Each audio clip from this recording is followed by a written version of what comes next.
introduce to you Danny Faith. Thank you for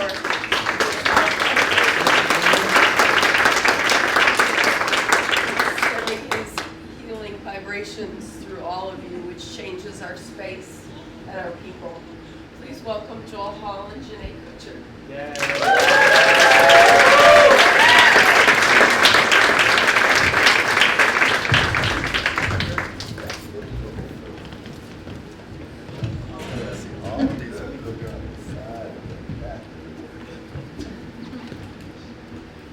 Thank you all for coming.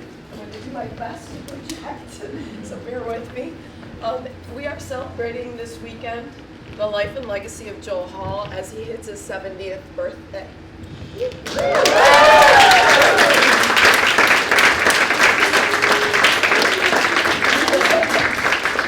has created over 70 ballets for us, which have touched most of our lives, and so many people beyond this room as well.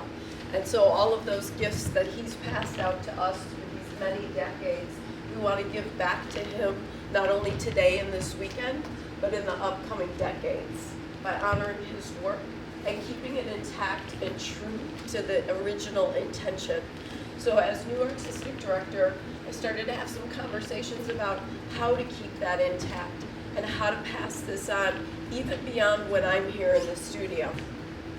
That's when I met Jenai from Chicago History Dance Project. And we started having some dialogue, thank you. We started having some dialogue about how to archive the work, especially at this really delicate point in time. And so she'll introduce a little bit about her work with the project to you, and then we'll talk about how we've been collaborating.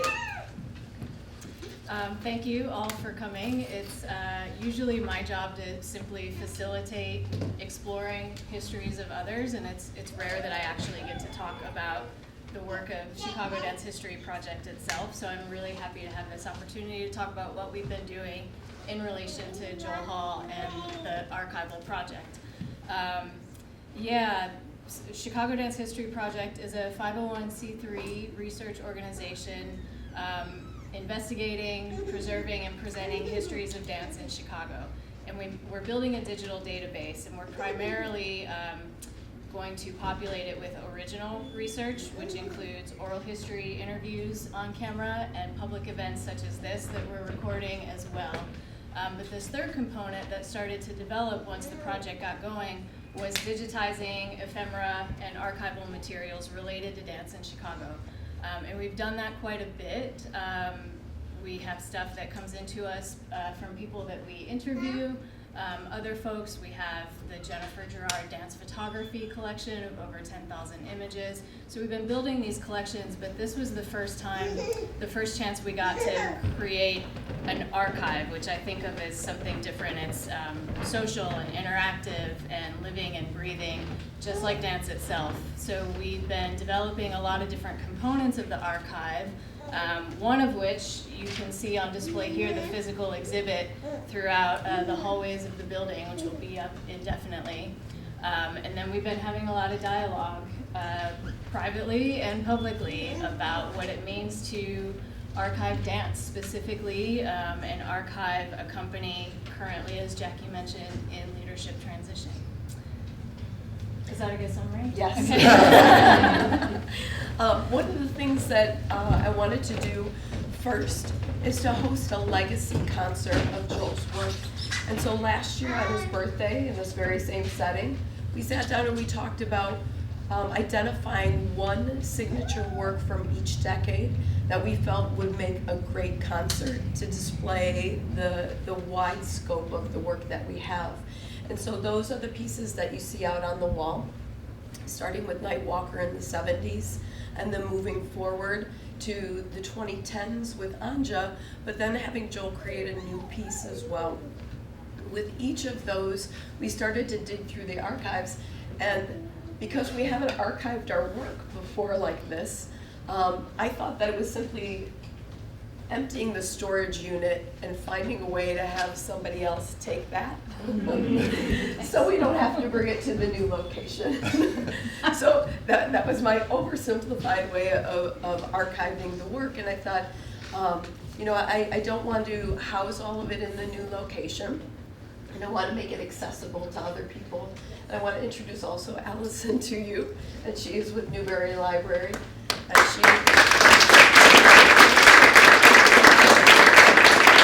Newberry Library will be instrumental also in helping us continue the archival process because we have 46 years and still building of material, and so the scope of it is quite grand. And so since we're leaving this location next year at this time, we wanted to find a way in which to secure it, but also make it accessible. Because as I mentioned, it's sitting in the storage locker over at Foster and Ravenswood. And it's with the garage door down. So what do we want to do with that work and what's in there? So we started the process actually with Newberry Library as well, going to the storage unit and just hoisting open the garage door and rummaging through on the ladder and getting dirty and pulling out reel-to-reel tapes and records that you didn't know that you had. And as we start to look through the materials, it starts to become clear what we do have, what we don't have, what we know, and what we don't know. So that was sort of my perspective on how it was I was going to archive work. In the longevity of having a company, you hit one point and that's when you're primarily archiving, unless you're newer and you do start doing it all along as technology is. But what was your idea of our collaboration from the start? Well, because we're not the Newberry and could never do what the Newberry does as well as the Newberry does it, my idea was to build a microcosm exhibit that would, best represent the history of the company and its work, but in a pretty condensed format. So we used this legacy concert as a blueprint for that and decided to document the works that they were going to restage and perform in this legacy concert. All the while thinking about how we would exhibit that digitally, because we used to be strictly digital. We had the opportunity to stage the exhibit here physically, so that became another component. And as this whole process developed, and Jackie and I would have conversations, and we would find these gems of materials and think about how we could present them in the space or online, I realized that we were basically taking a dancer/archivist approach to the entire thing and choreographing the way people would move through it and thinking about how this piece would transition into this piece and things like that. So it's been an incredible learning experience for us, and one that I would love to replicate with other companies as well, working purely in collaboration, because nobody knows their history better than the artists themselves. So I'm hoping that CDHP can take this on as a constant program and work in collaboration with the company to custom tailor a microcosmic exhibit for anyone else who's interested. But it's been great to really learn this process through Joel and Jackie and the company, and think about all these different ways that we can investigate history and present it and discuss it and dig into archives and use them as tools in different ways. Because the other thing I realized, and I would love to hear about this from the two of you, is that the archive means something different maybe to Joel and to Jackie, and they're used differently. And the company members who would see us putting stuff up and ask questions about it too, I started to realize that it was a tool, especially for a company who's very much steeped in history at the moment and thinking about pulling it into the future.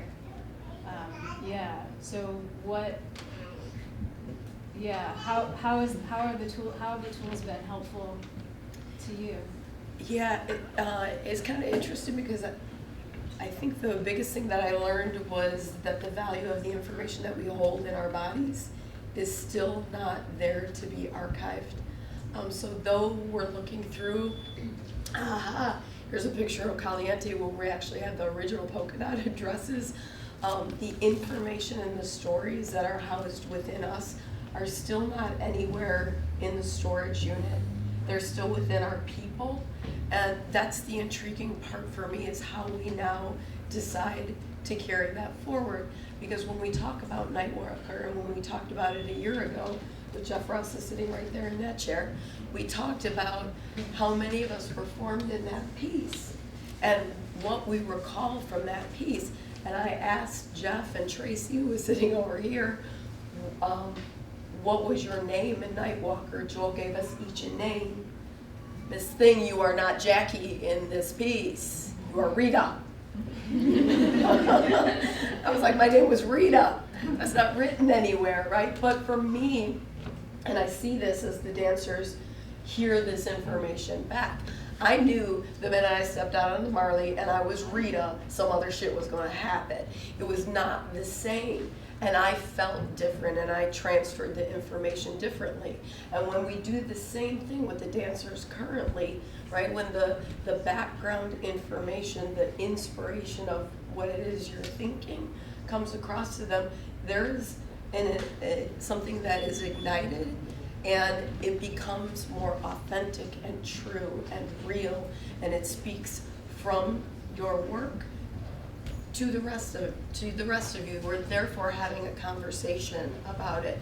But it's that information more than just the steps that I'm now interested in getting to. I think that it is very important that when we're learning and when we're teaching the step of a piece is really becomes irrelevant. It doesn't become the piece. What the piece is a collaboration of the intentional force of all of these bodies moving simultaneously, or in a solo or in a duet, but with an understanding of what it is they're about. So it's not just that they're doing a step, because every step has already been created, we know that. So no one is really creating anything that has not been created before. So at this point, it is like getting the dancer to understand the force behind the step, or the intention of the step, or what it is exactly you're trying to say. And I always believe that we have a story to tell that relates to you, to every person in this room, and every piece that we do. So that I think that's how we engage our audiences, in that when I did a piece called When I See You, I See Me, and when I see the audience, I see me. So when I'm thinking through a piece or working with my dancers through a piece, I'm working from not a personal perspective so much as almost I become an observer of the process through the choreography. I'm looking at it from that perspective of looking at the stage as opposed to creating a piece, if that makes any sense. So that you guys are very integral in the process and development of the piece. So if I see something that isn't working for you as an audience member, and you're sitting here looking at something that you've never seen before and you don't know anything about these people, but I want you to come away from this with something, then I'm going to be trying to look at what I'm doing through your eyes. And that's where I become the observer in the creation of the piece. I don't believe that I can set a piece and just be the choreographer of the piece. I have to be on the outside looking in as well. And then once I'm on the outside looking in, I can get a clear perspective of what you're going to feel, because I have those feelings too. I hope that makes sense. I hear a yay or a nay. I'm hearing voices in my 70s, so this is a new thing, you know what I'm saying? But it is very imperative that we communicate and that we do not shove stuff out. You know, we just don't put it out there. But there is an actual interaction and a communication with you as an audience member to what it is we're doing. And I feel that if we can achieve that, that we are that's when we're dancing. Because dance is a communication and a language that speaks across any verbal, oral language system. I can go to China, I can go to Vietnam, I can go to Europe, I can go to Africa, I can go to Asia, anywhere. And we can do a piece, but something about that piece is global enough to connect with these people who have never seen this company before.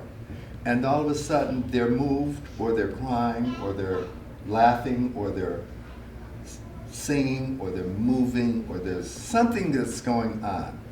The last piece that I did was Anja, that I set for the company. And I was at the top of the theater. I'm always observing.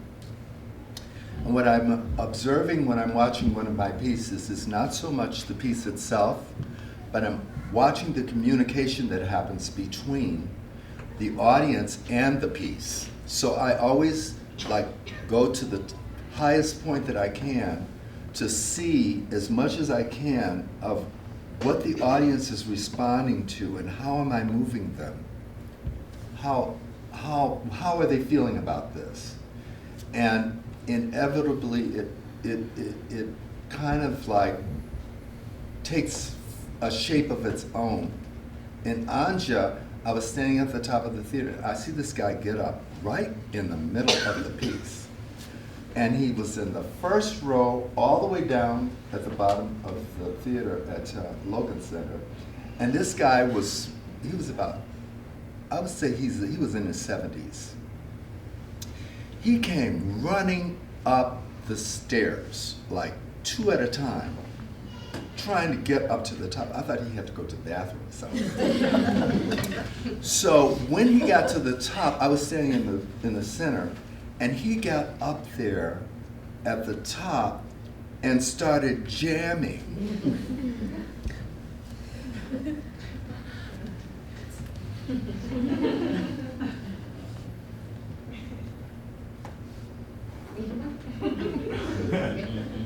And he was working. And I said, you know what? We should have him in this stage on that piece. Because he felt that. You know what I'm saying? I didn't have to say anything to him about, you need to get up and dance. Because he felt, he had that feeling that he had to move. That is a very, very important factor in my work. I want you to move. I want to move you because you move me. You understand what I'm saying? And it is that is the communication that has to transcend the step, because the step becomes irrelevant at that point. It's the feeling that we get, that we carry away. That's what we remember. We don't remember the steps. What we remember is the experience of the piece, the impact of the piece. So that's kind of where I'm coming from with my work. And my next venture is to Africa, for me.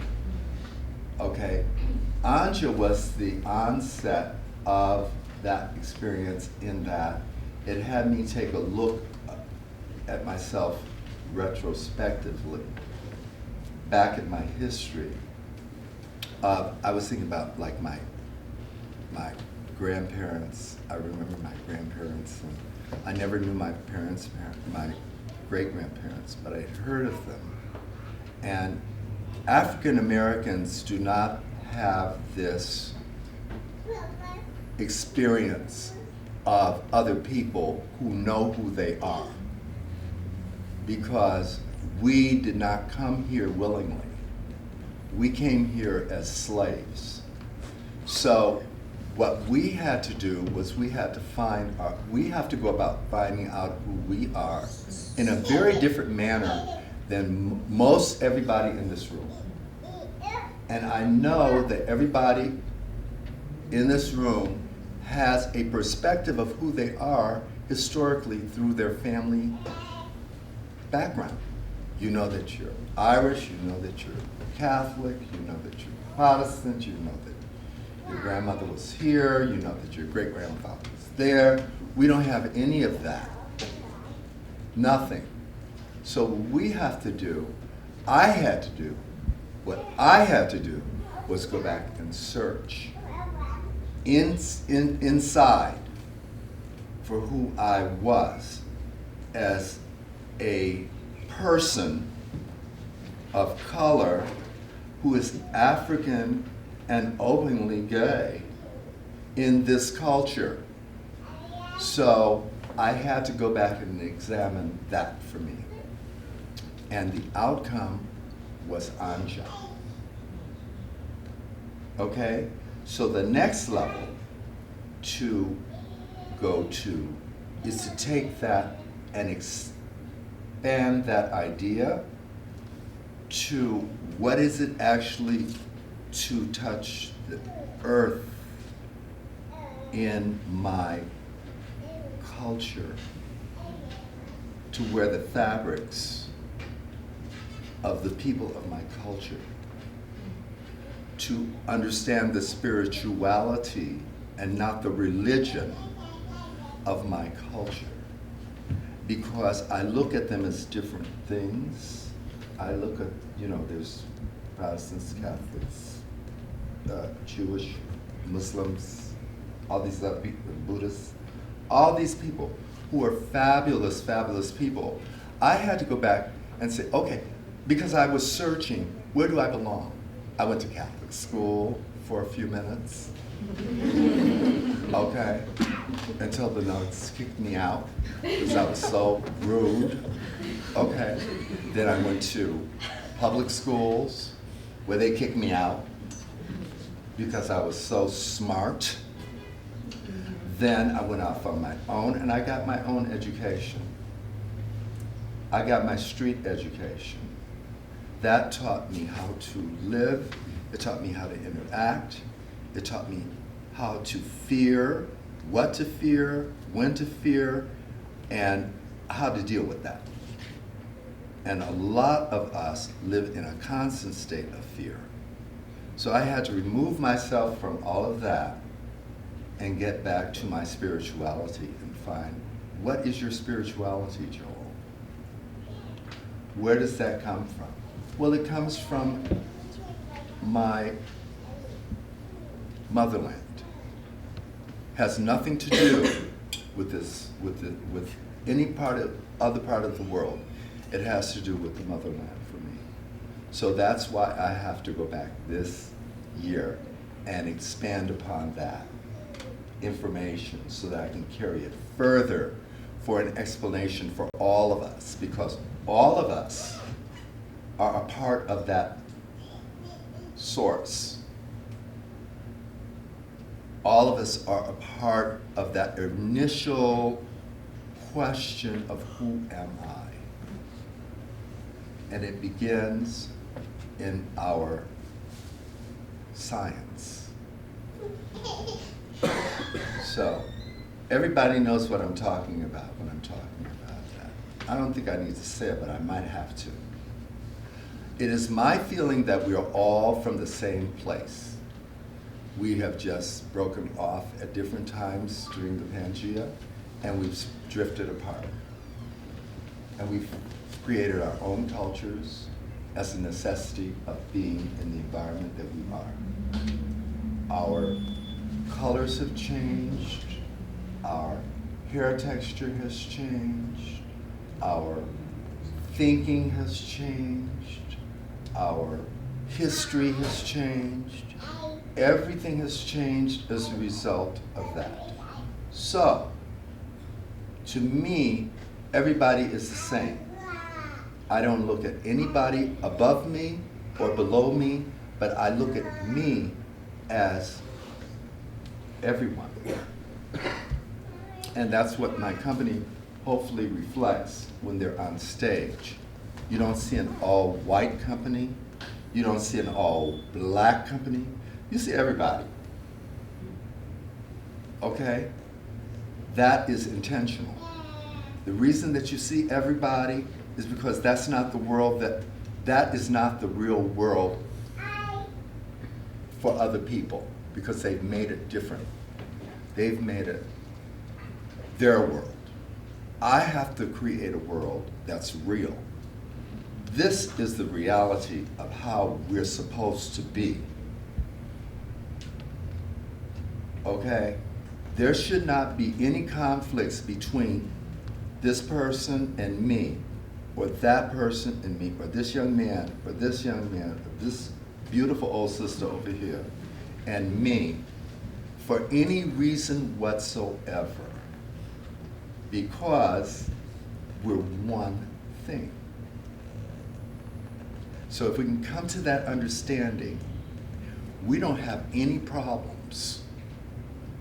But if one person thinks that they are better than somebody, or that they're the boss, and you're the subservient servant, and you're the slave, and we're the master, that's not gonna work. Because God is not having it. And I am God. And I am not crazy. Okay. So I deal with my world in the way I feel that the world should be at its natural state.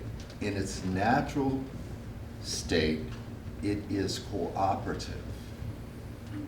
It is only when we get contradictions of how our state should be that we become influenced by people that can influence us in negative ways, having negative things to say about who he is, who she is, who I am, who she is, who these people, lovely people are back here. Look at a whole row of them. It's fabulous. Okay? But the whole room is like that. The whole room is like that. You see what I'm saying? It's all connected even though we don't even know each other. Right? Am I right? Right. Okay, talk to me. You know? So this is how I feel I want to approach my work, and this is how I feel that I want to leave my legacy. It's like I want my legacy to be that of inclusion, not exclusion.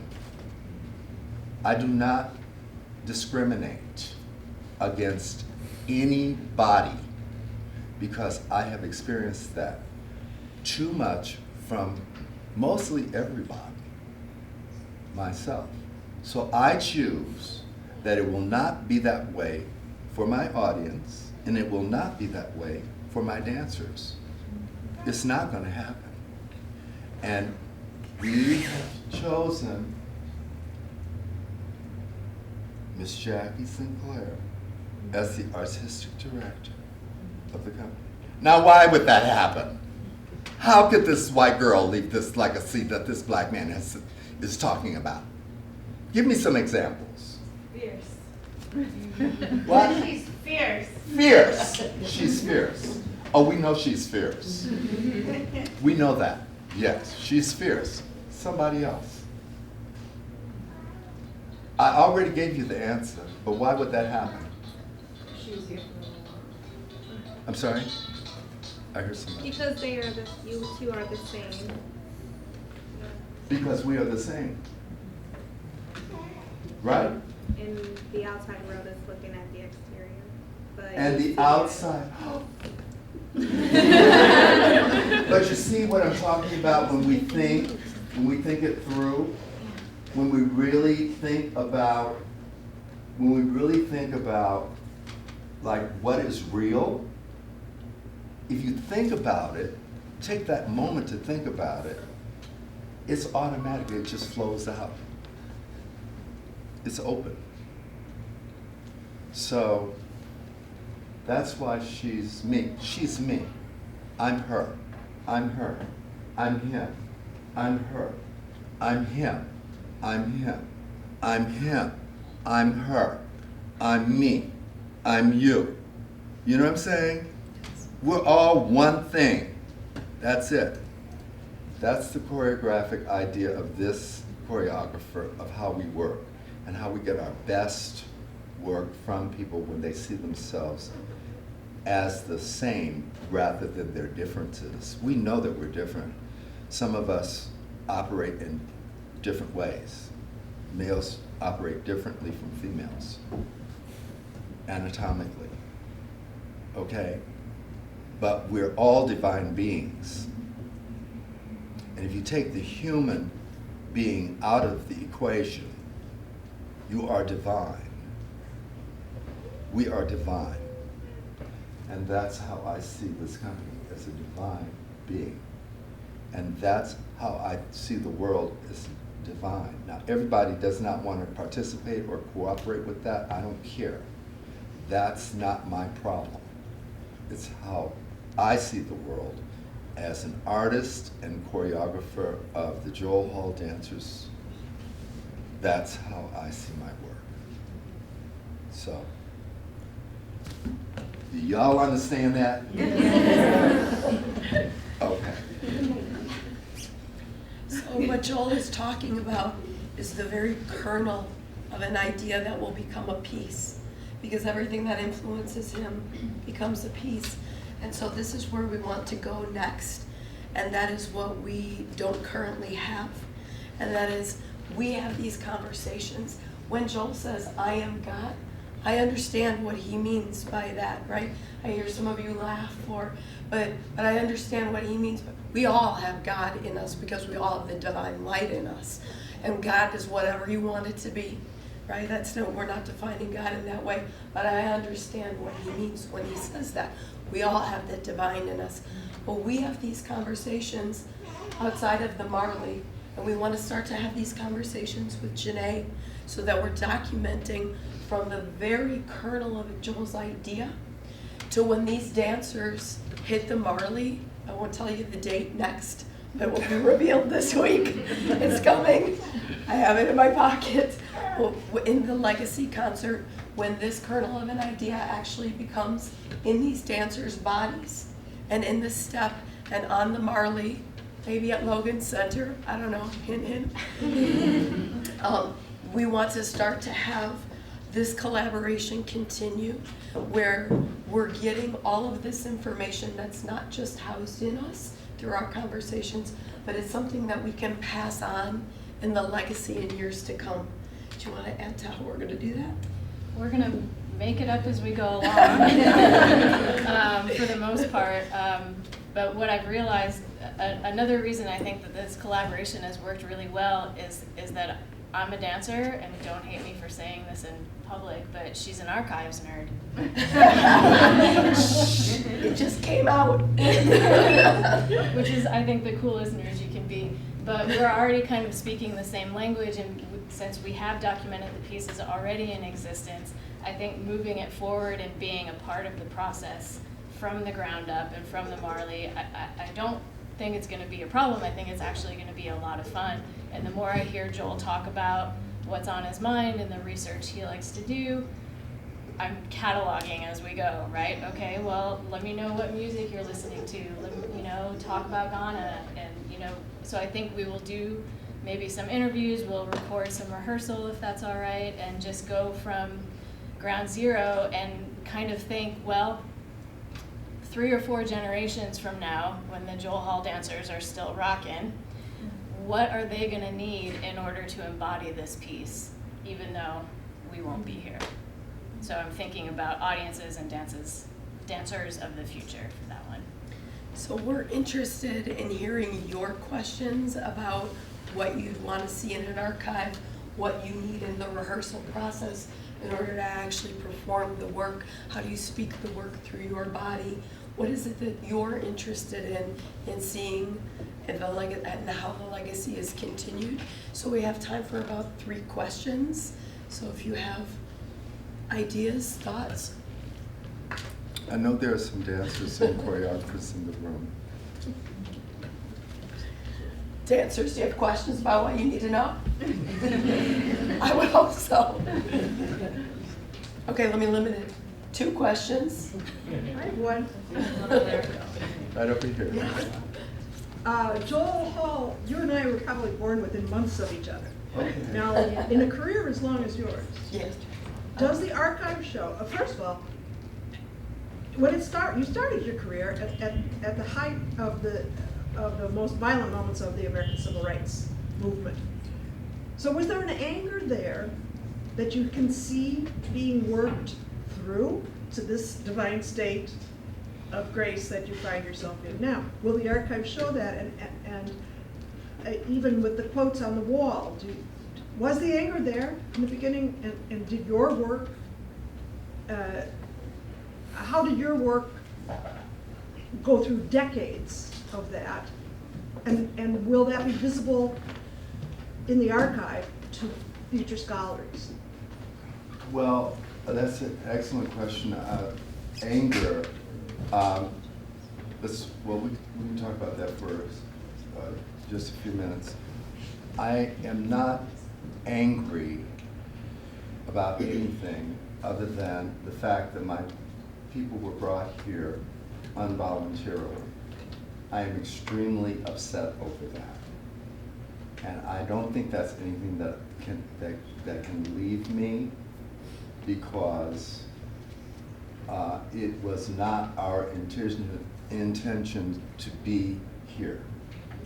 And there's no blame on anybody presently, but people have to recognize that it is a systemic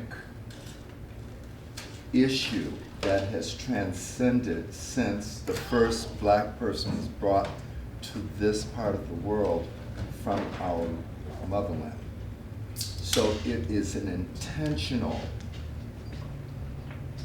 problem of anger that re-emerges itself because the system allows it to continue rather than breaking the system down like people like the Black Panther Party were doing, and they got annihilated back in the 60s, right?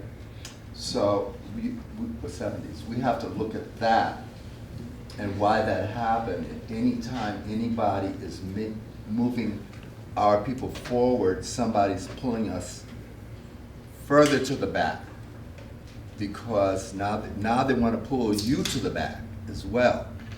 So you have to look at that, and you have to pay attention to that. Yes, I think I've dealt with my anger, my fear, my sadness, and my joy.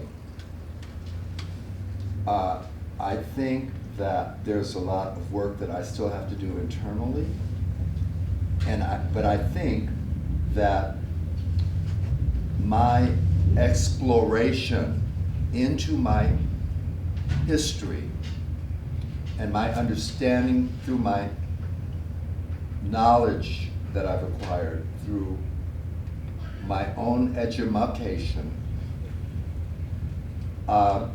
has helped me to be at the state that I'm in presently. And I think of myself as only going to a higher level of consciousness. And I was very involved in the movement of gay liberation back in the 1970s, both here in Chicago and in New York. And they had something called consciousness raising groups where people would live together, and then they would sit and discuss how to raise and elevate your consciousness above where you were thinking, how you were thinking of yourself. This took place both in the gay liberation movement, it took place in the African American movement with the Black Panther Party, and also in with the Young Lords, and also with SDS. And all of these people were all collaborating, believe me, in 1973 at the People's Revolutionary Constitutional Convention in Philadelphia, where we organized each segment of our culture that came from all over the country. And we sat in rooms and discussed what changes would we like to see happen in this world for us to live like divine beings. What changes would have to happen? And everybody brought their thing to the table, and the Black Panther Party were the people that were running the conference. And it was very interesting that Huey P. Newton actually came out and said, we think that some of the most revolutionary people out here are the gay people, the black gays, because we were forceful and we were intentional and we were very serious about changing this situation. And I have lived through that. I was privileged to be a part of that movement. And I still live that movement now within myself, and it lives in my work. Not necessarily where you would go, oh, that must be the Black Panther Party. That must be SDS. Oh, that must be gay. Oh, that must be this. That is art. And what we choose to call art, how do we define it? Who does it belong to? Systemically, it belongs to Europeans. That's how it's defined, okay? But if we look historically, way back, I mean, really study way back,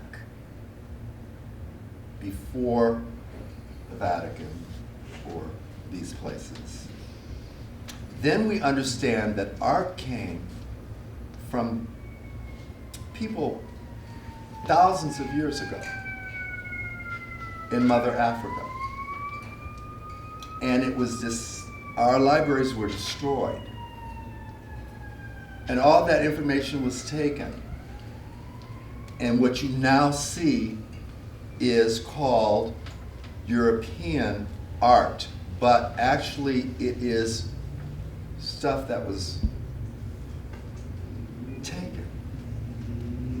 People are still trying to get stuff back from in Africa from France and from Germany and from all these other places where they took all of these things. They cut off the noses of the Egyptians and said, these are not Egyptians, these are Arabs, but they're not Arabs.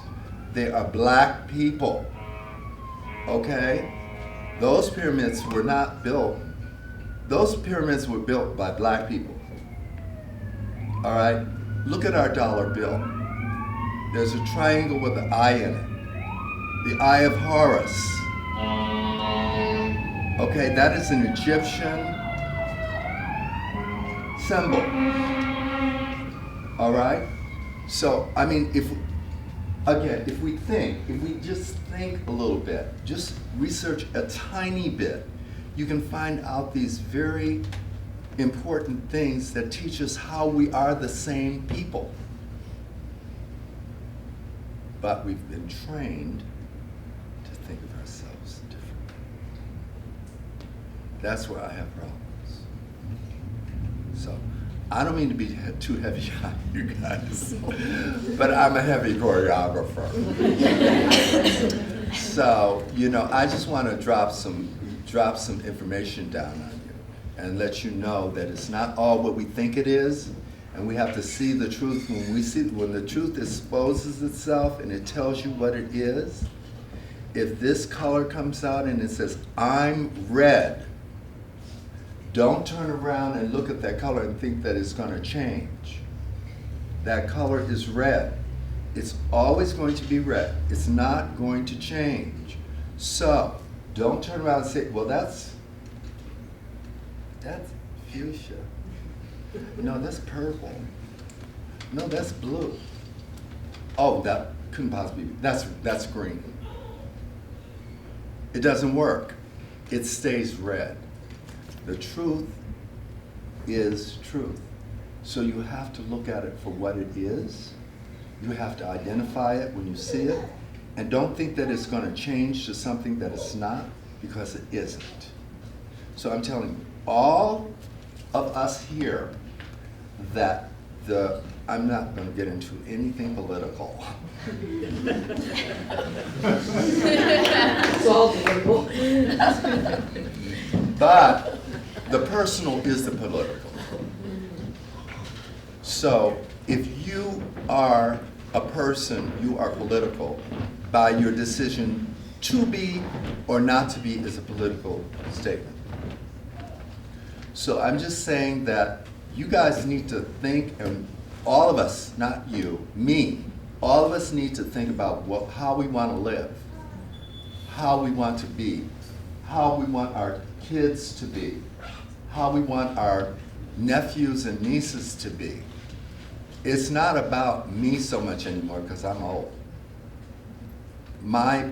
I'm in the fall, I like to call it the late fall of my being. You know what I'm saying? But you guys are all babies, most of you. So you have the opportunity of change. You can do anything you want to do. But it's up to you. But you have to be stepping up enough to step up and say, hey, no, that's not happening. You have to be strong enough inside to stand up and stand by that. And then we can move forward. Is my brother Kirby leaving? Yeah, my ride is here. Is your ride here? I just wanted to come and pay you homage. This is Kirby Reed.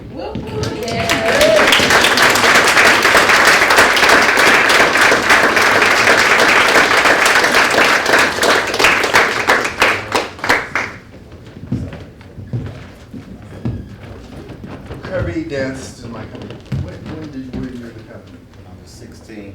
Get out! He was 16. You always were 16. Okay. Love y'all. Bye-bye. Choreographer extraordinaire. Oh, yes. Still doing it.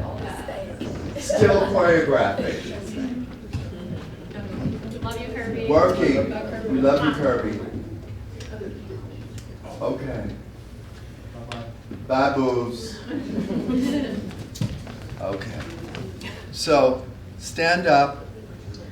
Make yourself important.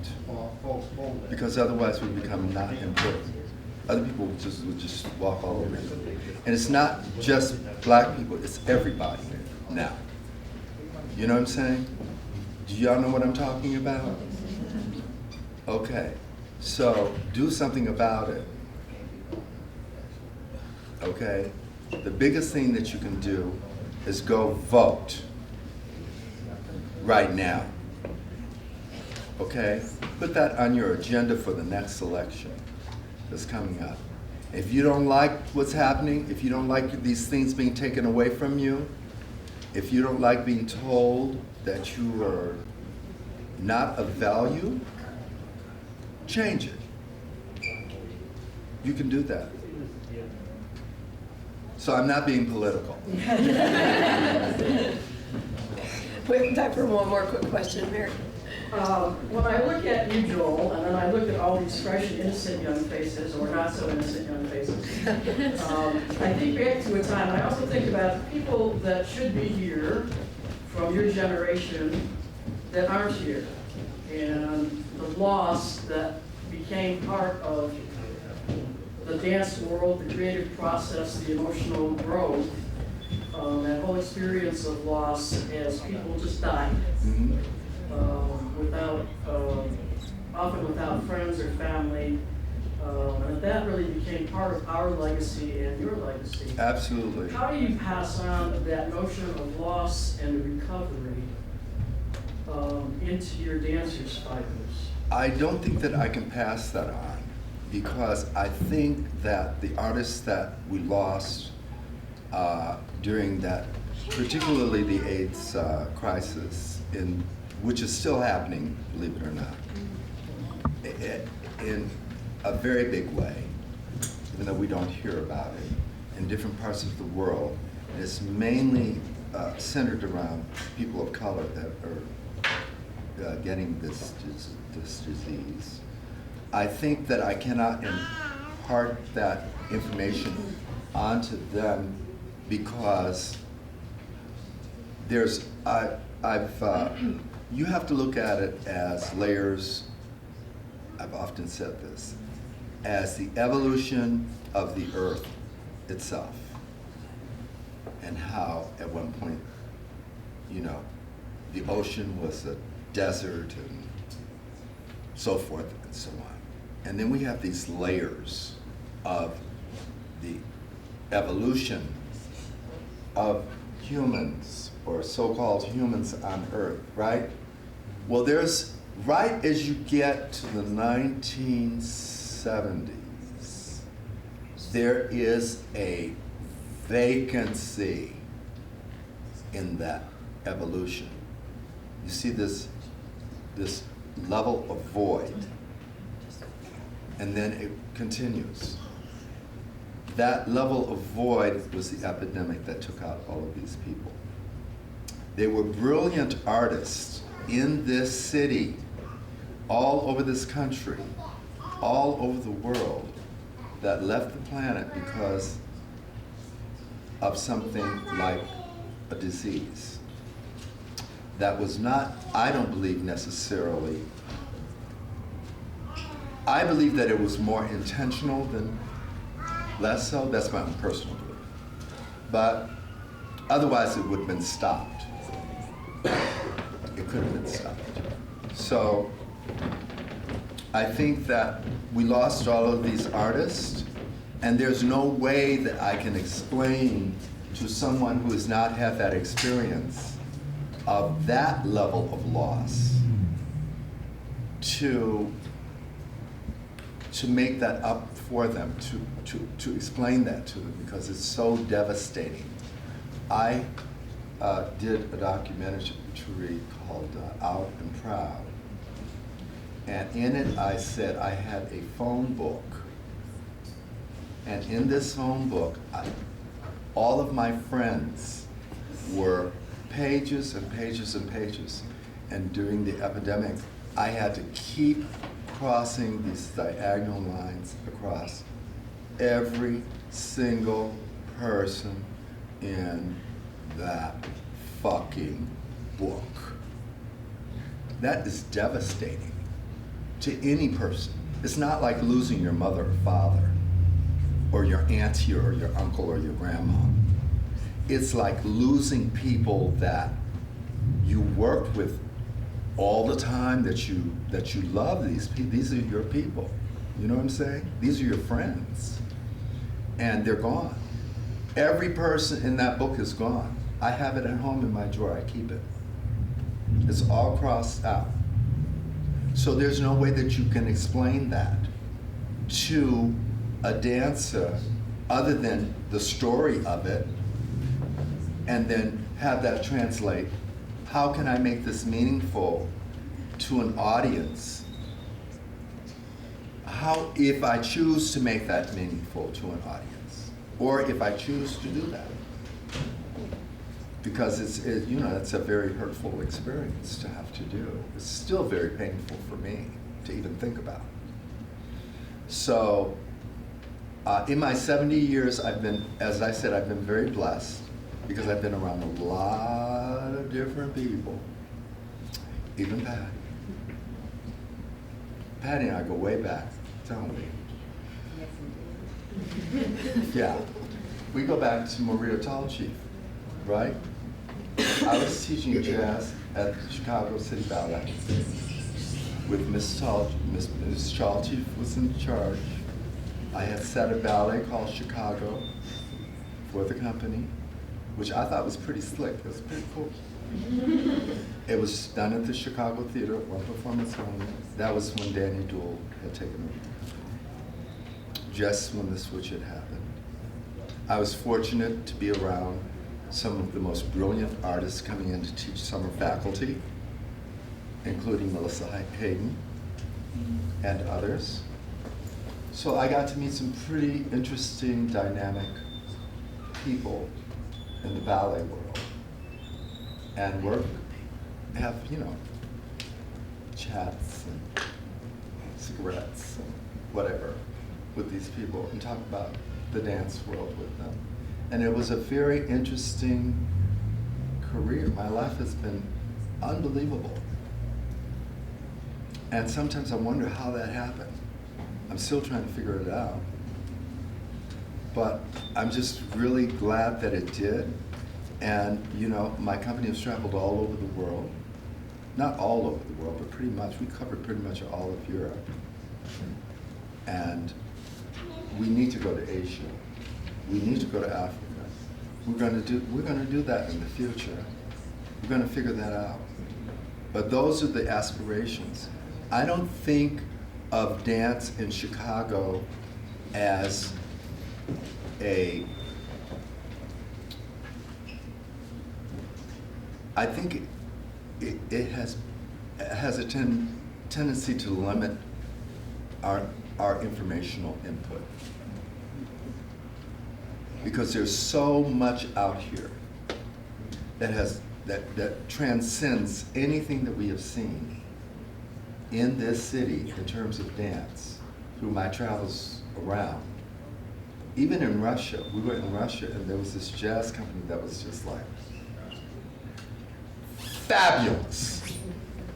I mean, these people were off the chain, okay? And we came in and wore them out. I'm serious.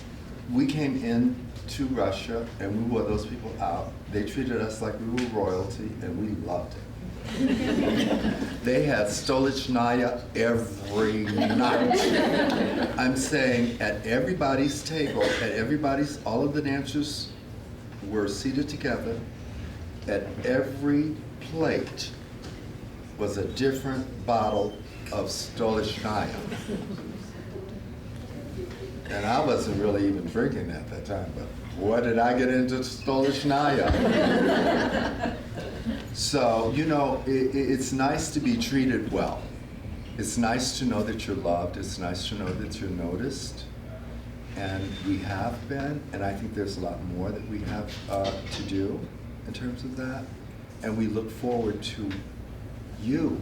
I want to thank all of you for taking the time out of your day to come listen to this guy talk about his work and talk about my sister here taking over the company. And I'm not going away. I'm going to be around. I'm just not going to be as actively around, other than my teaching, of course. Can't give that up. But even Jackie knows the syllabus. Jackie, you want to talk a little bit about our meeting? Yes, we have codified the Joel Hall floor bar into a teacher certification. And so we welcome you to take that class. There are flyers out front in which you can get certified in Joel's technique. It was one of the steps that we took to securing the legacy. So there are flyers out there. In addition to that, if you were blinded by the light at any point today, we are taking donations. Go ahead, Jackie. See, she's being our artistic director now. This is the artistic director role. We are taking, Miss Betsy made a special request that we get some shades so our dancers can spot, because that's one of the essentials of dancing. I second that. Metro over here can't handle the heat. So we are taking donations to do that. In addition, Chicago Dance History Project has a matching grant coming up Yeah, we are, Fundraiser. and a fundraiser coming up on Thursday, but we've been given a generous grant from the Donnelly Foundation to begin a community-wide archival performance digitization process. So we're trying to match $10,000 by June 30th.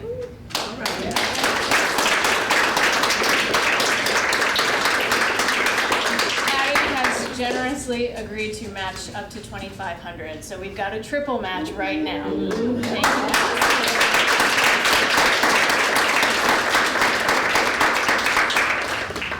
The moment you have all been waiting for.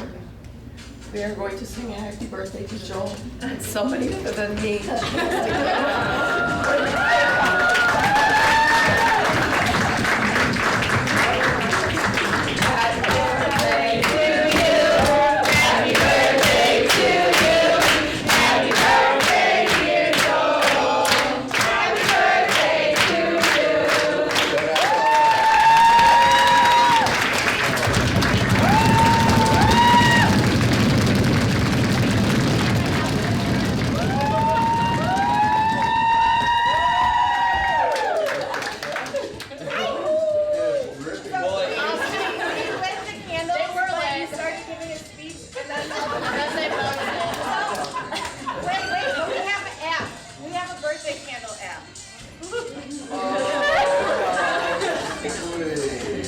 Just pretend, ready? Right? 1, 2,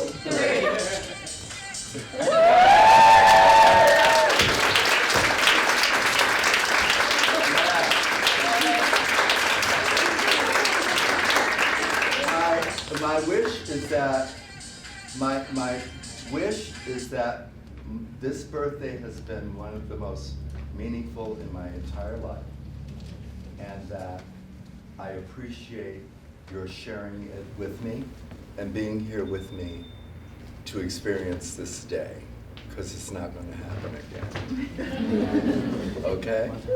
So thank you very much for being here, you guys. I love you all, and think about your divine being. Think about it. Okay. Please join